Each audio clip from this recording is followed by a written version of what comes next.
Berceau de l'humanité, la péninsule montagneuse de la Corne de l'Afrique, ou la Corne dans sa désignation élargie, est située aux confins de deux continents, à l'entrée de l'océan Indien, à un carrefour qui alimente les convoitises depuis des siècles.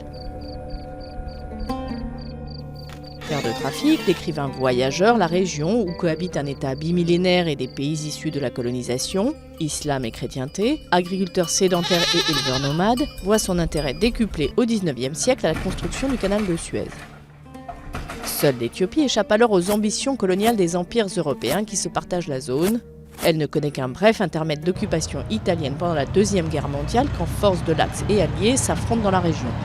Après la guerre, l'intérêt ne faiblit pas pour une zone qui, sur fond d'alliances mouvantes, devient un point chaud de la guerre froide. La région est instable, foyer de nombreux conflits inter- et intra-étatiques plus ou moins larvés, dont les peuples cousins et les capitales entretiennent des méfiances réciproques, voire déstabilisent leurs voisins en y soutenant des mouvements indépendantistes.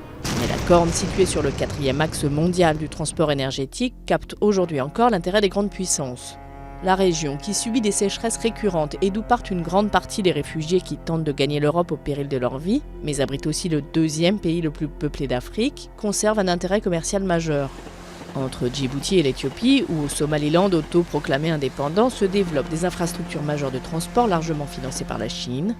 Mais l'intérêt est désormais largement aussi lié à la lutte contre le terrorisme et la piraterie dans une zone où les États sont parfois défaillants et les infiltrations de réseaux terroristes croissants. Les Français, les Américains, mais aussi les Japonais et bientôt les Chinois ont une présence militaire à Djibouti pour lutter contre la piraterie ou frapper des positions islamistes Shebab en Somalie. Les pays du Golfe engagés dans une coalition contre les rebelles au Yémen y cherchent aussi des appuis, auprès notamment de la très fermée Érythrée.